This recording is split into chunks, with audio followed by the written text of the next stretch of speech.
So hi, it's Angela Treat Lyon again, and this is day 2 of the 10 videos in a row that I'm supposed to do for a marketing class.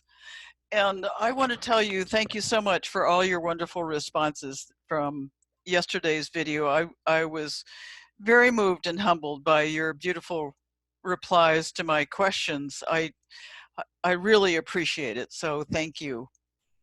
And one of those responses was from a very old friend of mine. We've known each other for, I don't know, 35, 40 years or something, and we've gone through a lot together. And we had a long conversation today about creativity and motivation and spirituality and consciousness.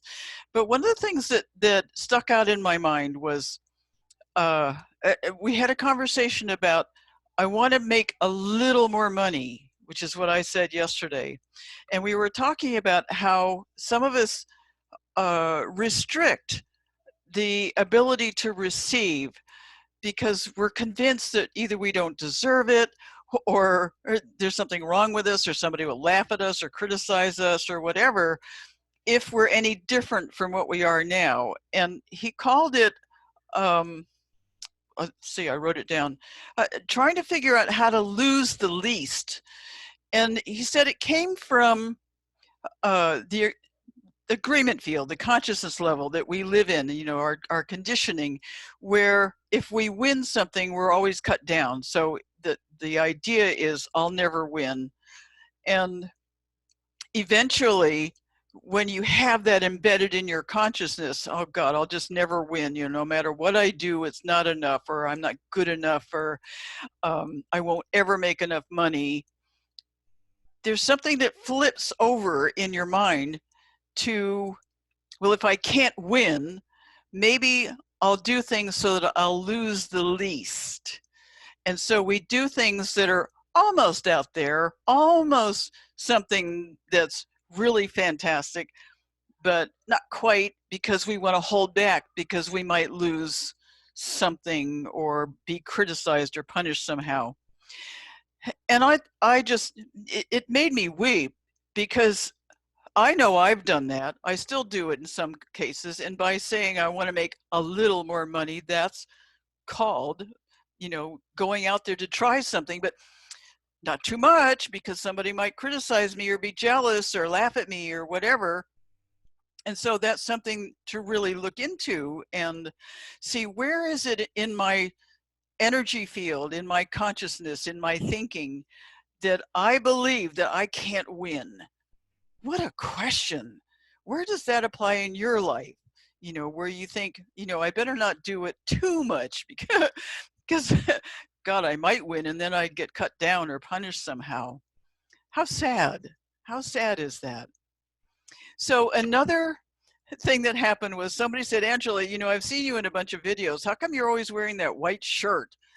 And I just thought, that's because it's my work shirt. I put it on first thing in the morning and I go paint for an hour. It's just part of my discipline. And then later on, I forget that I have my work shirt on and I go make a video, and all of a sudden people are going, well, you're always wearing the same shirt. Don't you ever wash it? I said, yes, I wash it.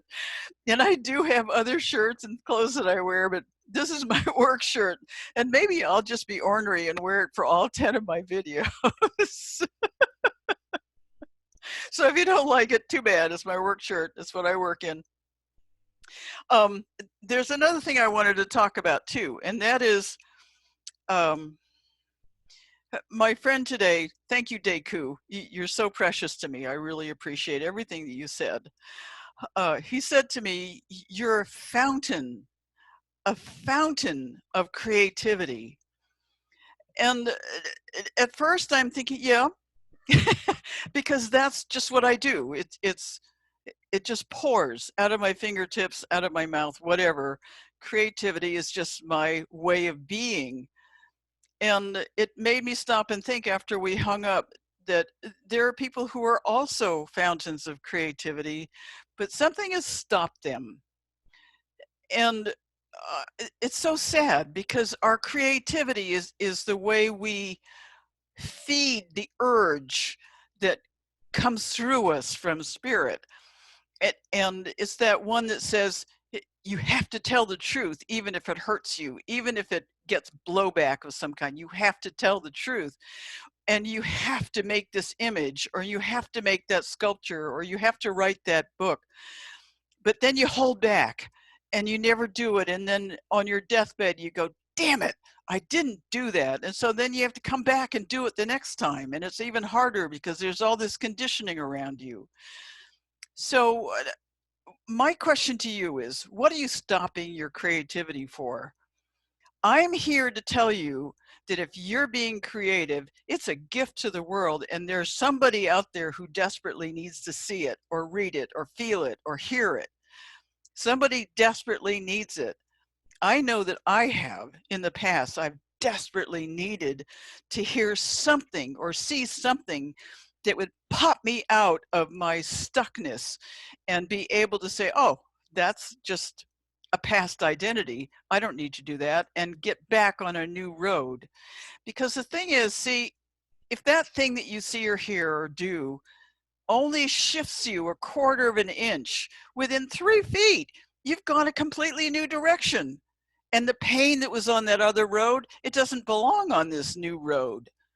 So if you're in pain, or you're stuck, or you're depressed, or you feel like you're not good enough, or some other feeble excuse, tell your mind to shut the hell up and turn a quarter of an inch and say, I'm a fountain of creativity. If Angela can do it, I can do it, because I have my own brand of it. I'm my own unique me. I can do this. And there's somebody out there who really needs to see or hear or feel what I do, you know, whether you're a massage therapist or an artist, a musician, a performer, a writer, somebody who just simply researches. You know, whatever it is that you do, it's your call. It's your urge. Listen to it and be too much with it. Let people tell you, oh, you're too much. Well, you know what they're saying to you? They're saying they're not enough and they can't handle your energy. So turn away from them and quit trying to feed their egos, and start looking for the people who say, wow, you're fantastic. I love what you do. This is awesome. Here's $100 for this. Here's $1,000 for this. And they'll pay you, or they'll give you gifts, or they'll present opportunities to you somehow. So that's my rant for today. Be creative, be too much, and win. Stop losing and trying to, what is it? Lose the least. That's horrible. God. So be out there, be a fountain, just spurt all over the damn place. Okay. Don't you love that image? I'll see you tomorrow.